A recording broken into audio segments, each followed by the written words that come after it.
The cardiac monitor beeped in a steady rhythm that didn't match mine. The smell of antiseptic clung to the back of my throat, mixing with the soft hiss of the oxygen line beside her bed.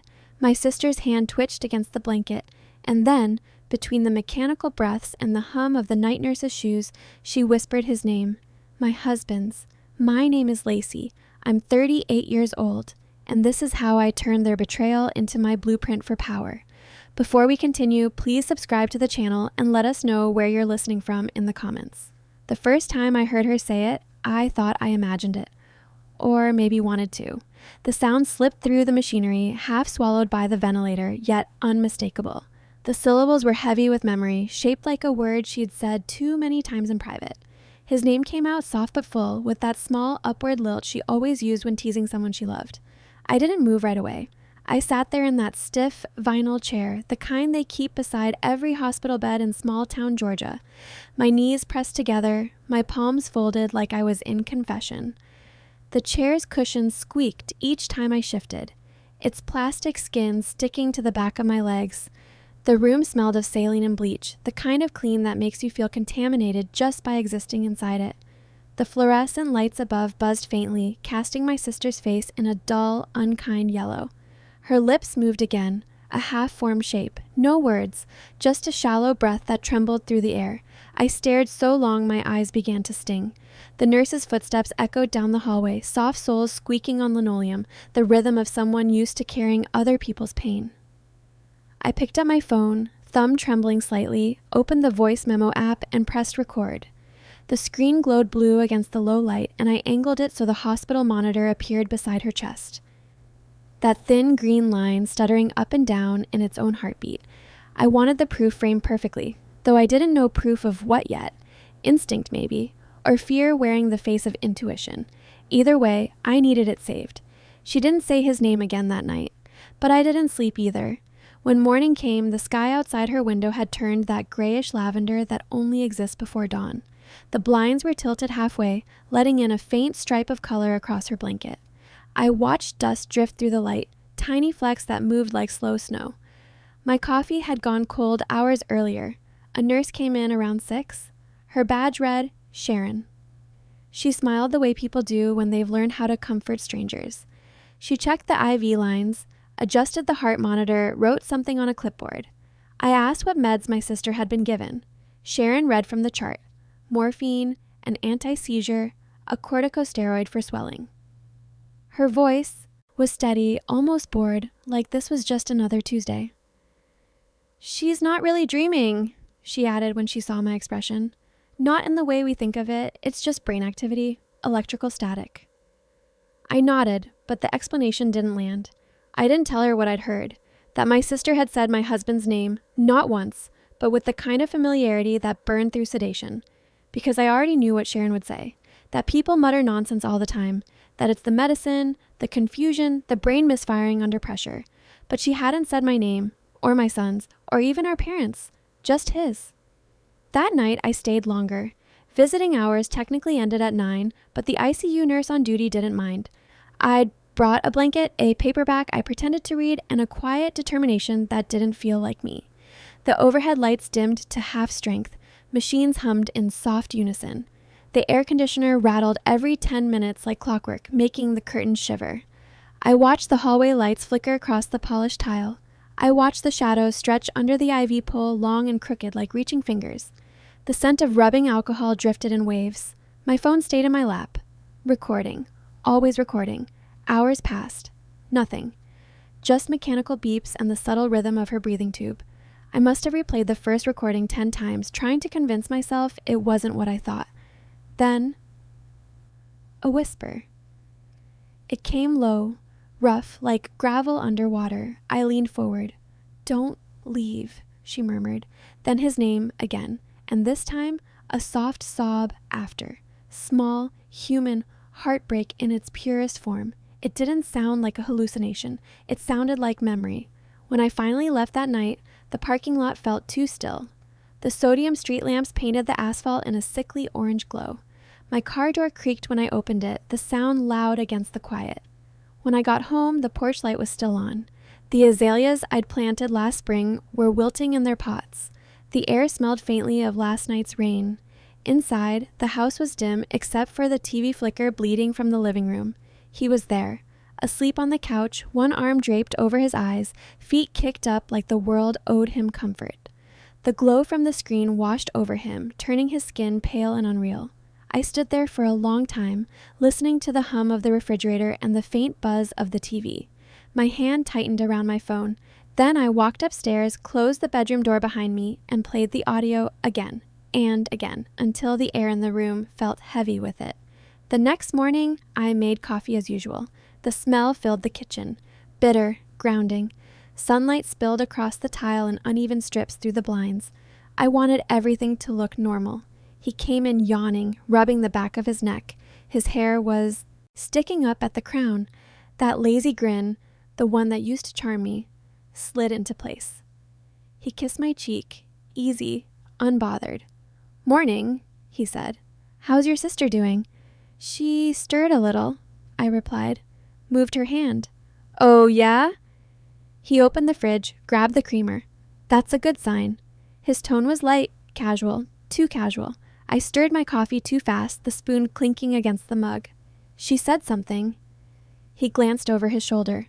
"What do you mean?" "She said your name." He blinked, then laughed. Quick, easy, practiced. "Well, she knows me. Maybe she just dreamed about us visiting or something." I smiled, nodded, bit the inside of my cheek until I tasted copper. He sipped his coffee, leaned on the counter, looking like a man who had nothing to hide. I didn't push, because in that moment, something in me shifted. The kind of shift that doesn't show on your face but rewires you completely. That afternoon, I ordered a second phone, prepaid, untraceable. It would be my recorder, my witness, my insurance. And I wasn't done collecting. The next few days blurred together. Work, hospital, home, repeat. I kept visiting after sunset. My excuses simple: traffic, errands, just wanted to check in. The nurses barely looked up anymore when I walked in. I brought donuts once, smiled at them like I wasn't unraveling inside. I pretended to fuss with her blankets, to check her chart, to adjust the flowers by her bedside. But the phone stayed on, the red recording light blinking like a heartbeat of its own. I logged everything, the date, the time, the nurse rotations, and then I found it. The hospital visitor clipboard sat outside her door, a list of names in different inks, the scrawl of worried relatives. I ran my finger down the page, line after line. Our parents, neighbors, cousins. Then one name froze me. My husband's. March 4th. Arrival. 8:36 p.m. Departure. 9:14. 2 days before her accident. That night, he'd told me he had a client call that ran late, something about a logistics issue at work. I'd believed him. Why wouldn't I? I took out my phone, snapped a photo. The fluorescent light caught the shine of fresh ink. His handwriting was so familiar it made my stomach turn. The nurses didn't notice. They were too tired, too busy saving lives that weren't mine. No one questioned the quiet sister who hovered by her comatose sibling's side every evening. That night, when I sat beside her bed, her face looked almost peaceful. Her skin had regained a hint of color. The bruising along her hairline had faded to yellow. The hum of the machines was softer. But my mind replayed a different image. 2 weeks earlier, at the family barbecue. She'd been laughing, sunlight in her hair, holding my son on her hip like she'd given birth to him herself, feeding him bites of cornbread when she thought I wasn't watching. She'd hugged my husband that day too. Long. Too long. His hands had lingered on her back. I told myself it was affection. Comfort, family. Now I wasn't so sure. I played the recording again. The whisper, the sob, the ache. That wasn't medication. That was longing. The part of me that wanted to believe her innocence began to dissolve, slow as sugar in tea. The next morning, I told my husband to pick up dinner on his way home. Said I was exhausted, that I just needed an early night. I needed him gone. When he left, I sat at the dining table, the hum of the refrigerator filling the silence, and opened my laptop. Our shared cloud account. He thought I never touched it. It was just for photo backups, family albums, holiday trips, scanned drawings from our son's kindergarten folder. But buried inside a folder labeled receipts, I found 2 photos I didn't recognize. A styrofoam coffee cup with the hospital cafeteria logo, and another, taken from a car, aimed up at the red emergency parking sign. Timestamp. February 29th, 10:04 p.m., the night she was brought in. He'd told me he hadn't heard about the accident until I called him. His lie had been effortless. but timestamps don't lie. I screenshotted both photos, saved them to a private album I'd created that morning, one that no one but me could access. I named it Blueprint, because by then, I wasn't just documenting betrayal, I was drafting a plan. I didn't confront him. Not yet, because the moment you go loud, you lose control, and I had no intention of losing anything ever again. The hospital smelled different in daylight, less like fear, more like bleach and overbrewed coffee. Morning shift nurses moved through the corridors in soft sneakers, laughter muffled under the whir of machines. They kept the blinds half open and sunlight pooled across the linoleum like it didn't know it wasn't welcome here. Too bright for a room where someone hovered between sleep and something colder. My sister's chest rose and fell beneath the thin white sheet, her ribs lifting just enough to prove she was still fighting. Her hair, washed by the night nurse, fanned across the pillow in tangled silk ribbons. The sight should have softened me. It didn't. I pressed play on the last recording before walking in. The whisper came faint but sure, a ghost trembling through my phone's tiny speaker. His name, spoken like a plea, vibrated in the air between my hands. It was the sound of betrayal breathing. I stopped the playback just as a nurse passed by. She smiled. That professional kindness hospitals train into you. She didn't know that the woman sitting by the bed wasn't just grieving, she was collecting, cataloging, building an archive of truth the way other people built scrapbooks. I smiled back, small and polite, the kind of smile women wear when they've learned silence is a better disguise than anger. That morning, I added another precaution. A pin camera clipped inside my tote bag angled toward the bed. Its lens caught the pale edge of her sheet and a sliver of her face. I didn't know what I expected to capture. Another whisper, maybe. A visitor who shouldn't be there. Him, most of all. By noon, the ward had softened into routine. Monitors beeped, trays rolled, voices drifted. I checked my phone. Nothing from him all morning. Then at 2:13 p.m., a text. Running late again. Client meeting downtown. I stared at the message until the screen dimmed.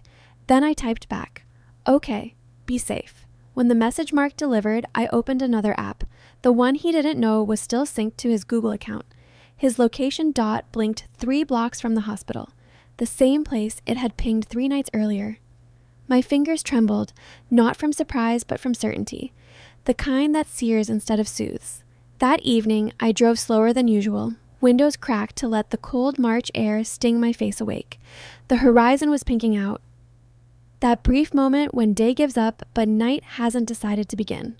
Streetlights flickered on one by one. The hospital's lot was half empty, puddles still glistening from an afternoon rinse. I parked near the far exit where the cameras never reached. Old habits. I used to work the front desk at a county clinic in Macon. You learn which corners stay invisible. I waited with the engine off, seat reclined, my breath fogging faintly against the glass. At 9:03 p.m., I saw him. My husband. He emerged from the shadow of the lot carrying a white paper takeout bag. The hospital's glass doors reflected his figure, shoulders relaxed, steps easy, like this was routine.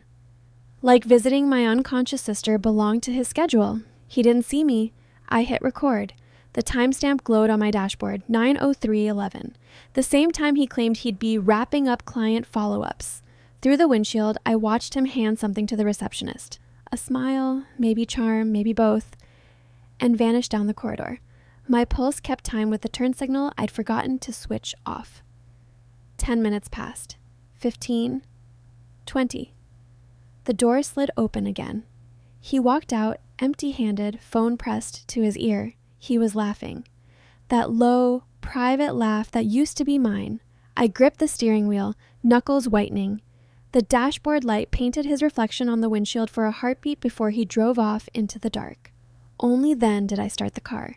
The tires rolled over gravel, slow and deliberate, headlights off until the last bend.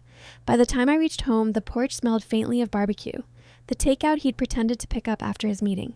Inside, everything looked ordinary, too ordinary, the quiet kind that hides rot. I sat at the kitchen table, laptop open, files spreading like confession pages, screenshots, photos, voice memos, copied visitor logs. Every pixel had weight. Proof had its own gravity. The clock on the microwave blinked 2:47 a.m. when I finally looked up. My hands ached from typing, my neck stiff from leaning too long into discovery, but I couldn't stop. The questions kept looping. If he'd been there the night she crashed, what were they doing together? Why had she been on that back road miles from her planned route? Why was her car found with the passenger seat pushed back like someone else had been there? The thought felt radioactive. Morning came gray and thin. The phone rang. Mom. Her voice cracked through the static. The doctors say your sister's waking up more. She squeezed my hand today. Relief should have been the only feeling. It wasn't. Because the part of me that wanted her alive was smaller than the part that wanted the truth. When I hung up, I just stared at the mug in my hands until the coffee cooled into silence. That afternoon, he came home early.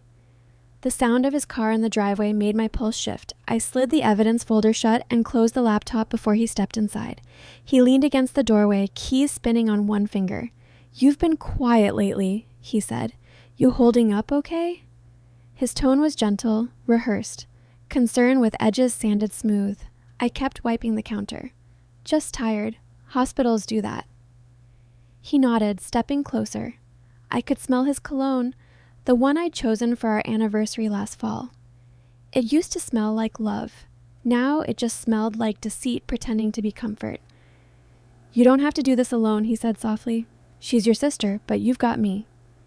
The line almost made me laugh, the audacity of it. I let him hug me. I even leaned in, resting my head against his shoulder. Let him think I was small and breakable, because when people think you're fragile, they stop guarding themselves. When he left the room, I checked my tote. The recorder light blinked steady red. Later that night, I met Clara. We hadn't seen each other in months. She worked billing at the hospital, always neck deep in paperwork and caffeine. I texted her that I needed to talk somewhere quiet. She suggested the diner off Highway 41, the one with the neon sign that flickered PN because the last letter had burned out. Inside, the booths were red vinyl, cracked at the seams. The smell of frying oil and sugar syrup hung in the air. A waitress in her 50s poured coffee without asking. Clara slid into the booth across from me, jacket still damp from drizzle. Her eyes searched mine. "You okay?" I gave the only answer people accept. "I will be." She waited until the waitress moved away, then leaned in. "What do you need, Lace?" "Favor. One you can't mention to anyone." Her hesitation lasted half a heartbeat before old loyalty took over. "You've always been straight with me," she said. "Just be careful. Hospitals hate people poking where they don't belong." She pulled a folded paper from her purse, warm from her body heat, and slid it across the table. Visitor logs. Not the paper clipboard I'd photographed, but a digital printout with badge scans and entry codes. I unfolded it slowly, tracing the rows. 2 check-ins under my husband's name, and one more, a blank line, unsigned but stamped by the keycard reader. Time, 9:14 p.m., the night of the crash. No name, just the ID number of the card used, registered to my sister's staff badge. They'd both been there. The words blurred for a second before refocusing. My stomach went hollow. The waitress refilled our cups, smiled like we were talking about PTA schedules, not the unraveling of my life. I whispered, "Thank you." Clara reached across the table and squeezed my hand. "You deserve to know," she said, "but promise me, whatever this is, stay smart." I promised, and for once I meant it. By the time I drove home, rain had thickened to a fine mist. Street lights smeared across the windshield. The wipers kept a slow rhythm, matching the pulse in my throat. He was still awake when I walked in. Lights on, TV murmuring. "Long night?" he asked. "Yeah. Mom called. Needed to talk through some paperwork." He accepted it instantly, nodding, stretching his arms like a man who'd earned rest. The ease of his trust was insulting. I showered until the water turned my skin pink. Steam fogged the mirror, blurring my reflection into something ghost-like. When I wiped the glass clear, I hardly recognized the eyes staring back. Colder, sharper, quieter. The woman I'd been, the one who thought marriage meant safety, was gone. Now there was only purpose. The next morning, I went back to the hospital. The nurses greeted me with the practiced sympathy of people who assumed grief made you predictable. I set my tote beside the chair, checked the pin cam angle, and hit record. My sister's lips moved. The words came out slurred, buried in static breath. "Don't tell." Pause. "Wasn't supposed to happen." The hair on my arms lifted. Later that night, I sat in the dark living room, headphones on, replaying the clip. I aligned the whispers with the beeping of her IV monitor, each beep marking time like a metronome of truth. The rhythm never lied. The timestamps matched exactly. The recording was real. The emotion was raw. That's when the plan crystallized. I would build it. A timeline woven from betrayal. Every visit, every whisper, every false alibi. And when she woke up, I wouldn't need to accuse anyone. I'd just press play. She opened her eyes 3 days later, sometime just after dawn. The blinds were half closed, cutting the light into narrow stripes that fell across her blanket like prison bars. The air smelled like disinfectant and exhaustion. That recycled hospital blend of ammonia, latex gloves, and burnt coffee drifting in from the nurse's station. For a second, I thought I'd imagined the sound, that little shift of air between dream and waking. But then her fingers twitched against the sheet, her lips parted, and a dry, hoarse whisper cracked the silence. Lace. My name. I froze mid-breath. The nurse leaning over her bed didn't miss a beat. She adjusted the monitor leads, calm and steady, her voice the kind people use around miracles they see every week. "Welcome back, sweetheart," she murmured, checking vitals. "You gave us a scare." My sister blinked twice, slow, like the world hurt to look at. Her eyes struggled against the morning light, finding focus inch by inch. Then she looked straight at me, and for a heartbeat the last month evaporated. The sleepless nights, the recordings, the suspicion coiled tight inside my ribs.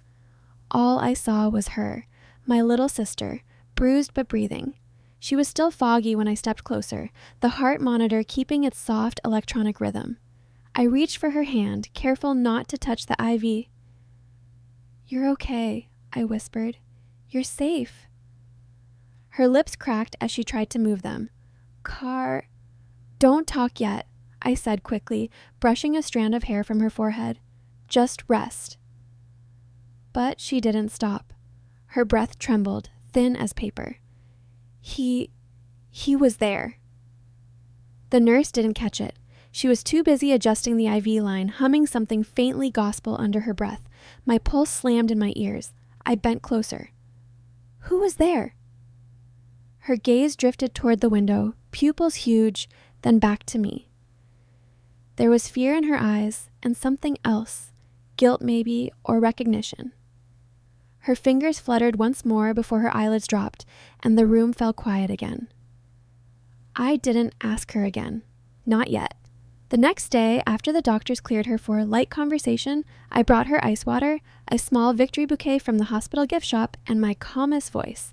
The walls smelled sharper than usual. Lemon disinfectant and starch from freshly changed linens. I tried to act normal, like this was just recovery. Like the word, he hadn't burned a hole through my chest. She kept glancing at the door as I spoke, eyes darting to every sound in the hallway. The squeak of a cart, a nurse's laugh, all of it made her shoulders tighten. "Do you remember what happened that night?" I asked, trying to sound casual. She stared down at her hands. They looked fragile, veins thin under the hospital light. "Some of it," she said. Her voice rasped like sandpaper. "We were driving. It wasn't supposed to happen." "We?" I pressed. A pause. Then, so softly I almost missed it. "You shouldn't hate him." The words fell like glass shattering on tile. My stomach knotted. "Who? Anna?" She looked up, eyes glistening.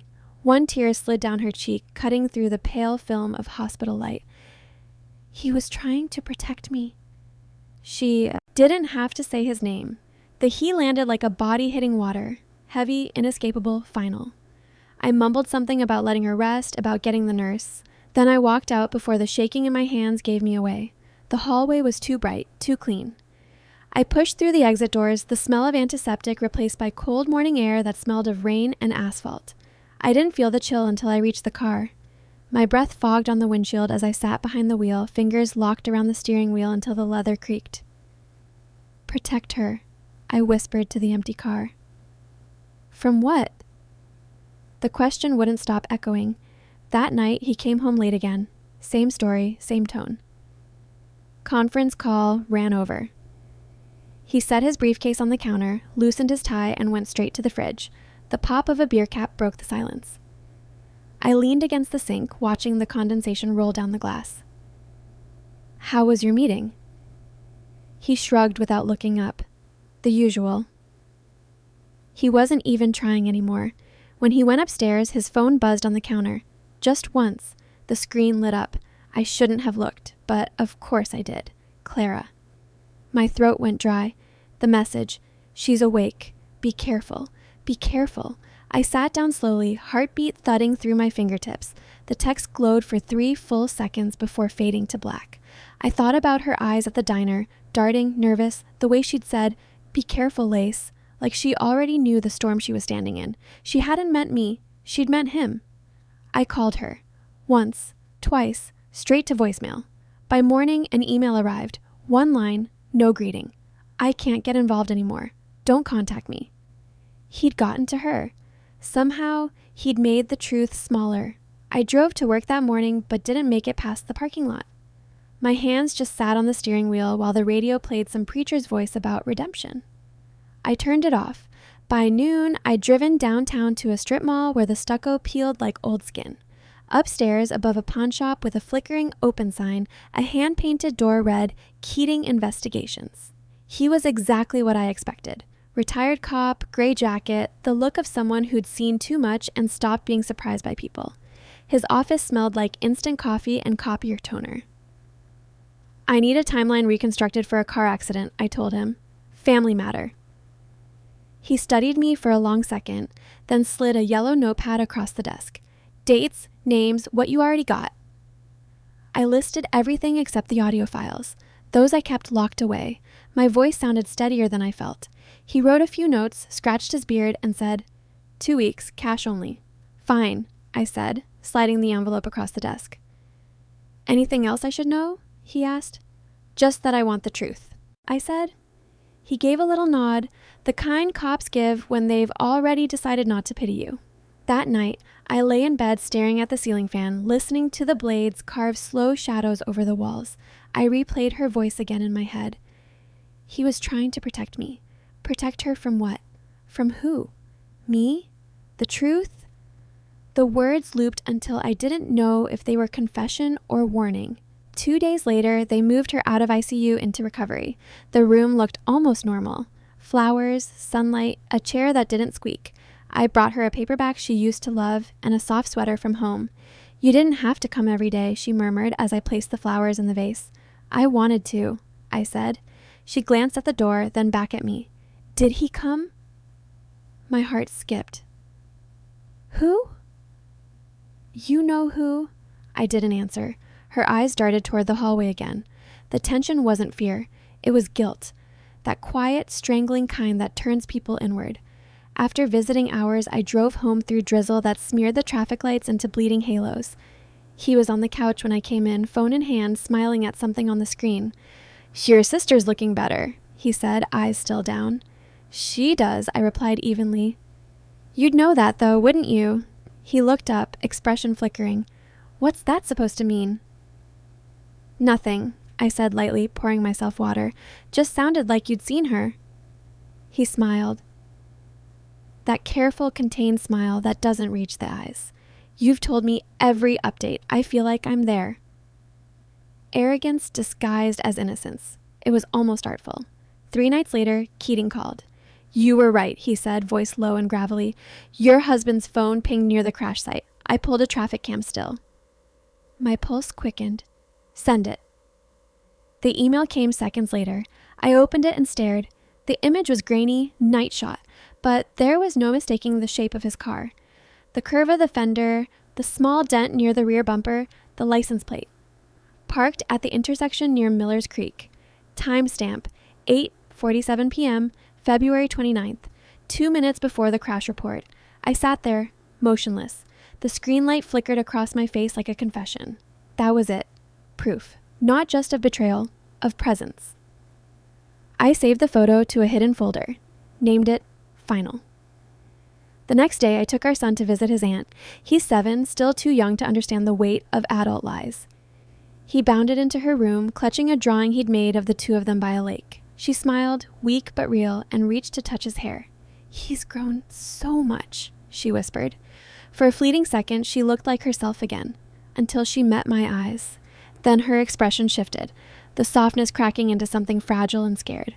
When we got home, my husband took our boy upstairs to play video games. Their laughter bled through the ceiling like a memory of normal life. I sat on the couch, headphones on, opening my laptop. Every file, every clip, the voice memos, the visitor logs, the photo from Keating, I laid them side by side like puzzle pieces. Each timestamp aligned like fate. The pattern was flawless. That night, I wrote it all out. Neat, clean, chronological. February 29th, her car crash at 8:49 p.m. 8:47, his car seen near Miller's Creek. 9:03, hospital entry on security footage. 9:14, blank visitor log, her badge. Audio, her voice saying, "Don't tell." By the time I finished, it was nearly midnight. The glow of the screen made my reflection look ghost pale. I saved the file under a new name, For Them. Then I backed it up 3 ways: flash drive, cloud, and an unsent email draft. I wasn't going to let either of them rewrite my story. The next morning, he kissed my forehead before work. His lips were warm, his voice steady. "Love you," he said. I smiled back. "Love you too." The words felt foreign in my mouth because, by then, I already had the plan. The invitation was printed on thick cream cardstock, the kind my mother always kept tucked away in the sideboard drawer beside the lace runners and half-melted taper candles she only used on holidays. The cursive shimmered faintly under the kitchen light. "Welcome home, dinner for Anna, March 30th at 6:15 p.m. It was Mom's idea, of course. She'd called it a soft landing. Something gentle to remind everyone that miracles still happened in our family. Everyone was expected. Family, neighbors, the women from church who had baked casseroles when the accident happened. And him. Especially him. I RSVP'd yes. Then I started preparing my own version of the evening. It wasn't the kind of revenge that needed shouting or fire or blood. It needed silence. Precision. Truth that couldn't blink or backpedal. For days, I built it. The presentation, a story told frame by frame. I sat at the dining table each night long after my son was asleep, coffee cooling beside my laptop, layering files into place like a surgeon stitching flesh. Audio first, the recordings from her bedside, each one cleaned for clarity, her breaths edited between the beeps of the heart monitor.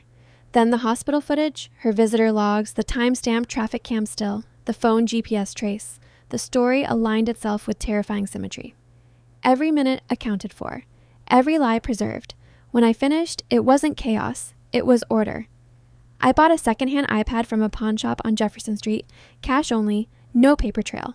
I loaded everything onto it, tested playback, synced it to a small Bluetooth speaker that looked innocent enough to sit on a mantel. The opening clip was soft. My sister's voice whispering his name in her sleep. It sounded almost like prayer or punishment. By the time March 30th arrived, I wasn't nervous, just coldly calm. The house smelled like rosemary and roast chicken, that automatic Sunday scent of my childhood. Laughter floated through the kitchen as relatives trickled in, shaking off the early spring chill. Someone brought pie, someone else brought gossip. My mother's playlist hummed through the living room. Soft jazz, sentimental enough to make people feel safe. Anna sat near the window in the old armchair, a blanket draped across her knees. The sunlight found her hair, bringing out copper threads I'd forgotten she had. Her smile was smaller now, like she was rationing warmth. And behind her, there he was, my husband, standing just a little too close, hand resting on the back of her chair like he owned gravity. I stayed across the room, a polite distance, helping Mom set out extra forks. My reflection flickered in the silverware. Calm, composed, dangerous. We ate in small bursts. Laughter that came in waves, forks tapping against porcelain. Everyone was careful, with joy, like it might break if handled wrong. Mom gave a short speech near the end, thanking God for miracles, for second chances, for family ties that endure. She looked at Anna with tears in her eyes. "We almost lost you," she said. I lifted my glass. Almost. My son ran through the living room with a paper plane, his giggle slicing through the tension I thought I'd hidden. Everything looked too normal, too staged. When dessert arrived, peach cobbler, her favorite, I stood. No toast, no speech, just motion. I walked to the mantel where the small Bluetooth speaker sat, waiting. I turned it on. The blue light blinked once, then I pressed play. At first, no one noticed. The room buzzed with conversation, spoons scraping plates, Mom laughing at something the neighbor said. Then the voice filled the space. Don't leave. The room fell silent mid-laughter. The whisper bled through the air like a haunting. The hospital monitor beeped faintly behind her words. Then came it again, my sister's voice, weak, breathy, his name. Every head turned. Her voice cracked next. It wasn't supposed to happen. Someone gasped. Silverware clattered. I let it play 5 full seconds longer than comfort allowed. Then I tapped the iPad screen. The traffic cam still filled the television mounted above the fireplace. His car. License plate visible. Timestamp glowing beneath it. 8:47 p.m. February 29th. Someone dropped a fork. The sound hit like a gunshot in the quiet. I turned toward them both, my husband and my sister, and spoke. You were together that night. You lied to me. You lied to all of us. He stepped forward instantly, hand raised like he could reason his way out of the evidence. Lacey, I held up my palm. Don't. Anna's face went white. Her lips parted, but no sound came. My mother looked between us, confusion shifting into alarm. What is this? She asked. What's going on? I turned the iPad toward the table, swiping through each piece of evidence as though conducting a lecture. The visitor logs, the GPS history, the message from Clara. It wasn't just a visit, I said. It wasn't just a mistake. It was a secret, and she ended up in the hospital for it. He shook his head, fast, too fast. It wasn't like that. I was trying to help her. She called me that night. She was upset. She called you? I cut in. You never mentioned that. His voice cracked. I didn't want you to worry, Anna whispered then, eyes rimmed red. It was my fault. I told him not to tell you. I turned to her. My voice didn't rise. And the part where you whispered his name while unconscious? The part where your car was found 10 miles off route? She swallowed, said nothing. The silence after that felt alive, the kind that hums before a storm. My father, quiet all night, hands folded on the table, finally stood. The old chair scraped the floor. His face looked carved from stone. Get out, he said. My husband blinked. What? Get out. For the first time, he looked small. He hesitated, eyes flicking to me like maybe I'd stop him. I didn't. He gathered his jacket without a word. When the door closed behind him, it was soft. Too soft. That was somehow worse than a slam. Anna didn't speak again. Not for the rest of the night. People left in hushed clusters. The casserole dishes were packed up, the laughter long gone.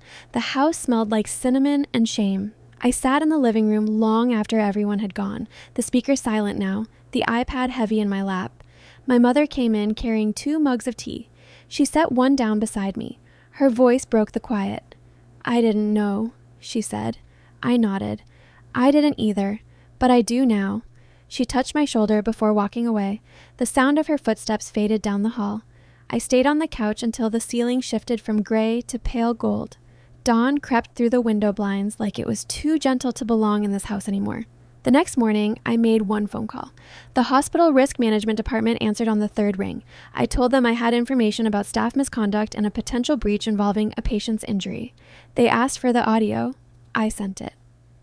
He didn't come back that night, or the next. The house felt quieter than it ever had, like it was finally exhaling after months of holding its breath. I think part of him knew there was nothing left to salvage, no version of the story that could twist betrayal into concern, no apology large enough to fill the space between us. When truth shows up, there's no rearranging the furniture to make it fit. My son asked about him once, maybe twice. He did it the way children do, half curious, half testing the air. Is Daddy coming home? I kept my answer soft, steady. Daddy's staying somewhere else for a while. He nodded. Kids have a way of accepting what adults can't. The air in the house already carried the change. Even he could feel it. By the end of that week, the hospital risk department called. A woman with a voice like polished glass left a message on the landline. Polite, practiced, rehearsed down to the last comma. Your submission has been received and reviewed. We'll escalate it through the proper channels. Due to confidentiality laws, we're unable to share details, but we appreciate your concern. I replayed it once, then deleted it. I didn't want updates. I didn't want to imagine committee rooms and internal memos stamped confidential. I just wanted the silence to mean something. For once, I wanted quiet to carry weight. Anna didn't reach out, not for 4 days. Then one afternoon, I opened the front door to find her standing there. She looked smaller somehow. Same dark hair, but thinner, pulled back with shaking hands. She wore a jacket that swallowed her frame, sleeves hanging over her fingers like she was hiding inside it. For a second, she looked 16 again, the sister who used to borrow my sweaters and cry over boys she swore were different. I didn't invite her in, just stood in the doorway. Her voice trembled. "You don't have to forgive me." "I know." She nodded, her gaze falling to the porch floorboards. "I never meant to hurt you. I didn't think it would go that far." I felt the wind shift between us, carrying the faint smell of rain. "Then why didn't you stop it?" She didn't answer right away. Her throat moved, but no sound came. Finally, she whispered, "He told me things, said he felt unseen, said he needed someone to talk to." "And you thought that someone should be you?" Her chin quivered. "I was lonely too. That part, I believed, loneliness is a quiet seduction. But pain doesn't cancel pain. It just compounds it." I folded my arms. "You could have come to me as a sister, not as a secret." Her eyes filled, lashes trembling. "I'm sorry," she whispered. I didn't tell her I forgave her, because I didn't, and saying it out loud would have turned the lie into ritual. She looked like she wanted to say more, but didn't. She just nodded once, then turned and walked down the steps, her shoes scuffing the pavement. She didn't look back. That night, I opened the drawer where I'd been keeping the evidence. The audio files, the screenshots, the traffic cam photo, the visitor logs. Each file felt heavier than it had before, like proof had its own gravity. I copied everything onto one final hard drive, labeled it neatly, and sealed it in a manila envelope. I wrote the date across the front. Then I tucked it into the bottom drawer of my filing cabinet between old tax returns and my son's first report card. Not out of fear, not out of revenge, just preservation. My version of the story, the one no one could ever edit. 3 weeks passed. The divorce papers arrived by courier in a plain white envelope stamped from a small attorney's office in Decatur. The letterhead smelled faintly of toner and rain. I had chosen efficiency over spectacle. No courtroom theatrics, no tearful bargaining. He didn't fight, didn't ask for mediation, didn't even contest custody. When I met the lawyer to sign, she looked at me across her desk, pen poised. "You're not asking for alimony?" "No," I said, "just quiet." She hesitated, then nodded. Sometimes that's the hardest thing to get. He signed his part 2 days later, quietly. A week after, a letter arrived, handwritten in the same uneven slant I used to trace on grocery lists. I unfolded it once, read the first line. If I could undo that night, that was enough. I folded it back up and set it in the sink, watched the edges curl as the flame took it. The smoke rose in a thin, almost beautiful line. Closure doesn't come from words, it comes from exposure. From truth laid bare and the calm that follows the wreckage. The weeks turned to summer. My son and I rebuilt the garden together, the same one where the azaleas had wilted last spring. We dug new soil, planted fresh roots. He laughed when the hose sprayed his sneakers. We painted the fence a pale gray and grilled cheese sandwiches on Sunday afternoons. He asked fewer questions about his dad. Kids heal in the small ways, through laughter, through new rituals. I started to heal in the quiet ones. Sometimes, after he went to bed, I'd sit on the back steps and listen to the neighborhood hum, a dog barking 2 yards over, the sound of cicadas rising like static, the faint chime of wind bells from the porch next door. Anna moved back to Savannah with our parents. Mom said she helped around the house, that she'd started volunteering at the clinic. I didn't ask if they knew everything. Some truths travel slower than others. I didn't visit, not because of hate, because of distance. Some wounds don't need confrontation to scar over. They just need air. A few nights ago, I sat on the back porch again, glass of sweet tea sweating against my palm. The air was heavy, thick with the smell of honeysuckle. Fireflies blinked across the yard. The iPad was still in my lap, the one from the dinner, still synced to the little black speaker sitting by the planter. I hadn't touched it since that night. For a long time, I just sat there, staring at the screen's faint reflection of the sky. Stars scattered above me, mirrored in the glass. Then I opened the voice memo app. The list of files appeared. Dates, timestamps, little red waveforms frozen mid-breath. I scrolled to the very first one, the recording that had started it all. The whisper, her voice, his name. It played once, low through the speaker, the sound of the monitor in the background, the hiss of oxygen, that fragile edge of truth that had shattered everything. I hovered my thumb over the delete icon. The crickets outside kept singing. The wind stirred the leaves. Then I tapped it. The waveform disappeared. No sound, no confirmation tone, just absence. It wasn't mercy. It wasn't forgiveness. It was simply the ending I owed myself. A full stop, clean and quiet. For once, the silence didn't ache. It belonged to me. If you were in my shoes, what would you have done? Let me know in the comments. And don't forget to subscribe for more stories like this.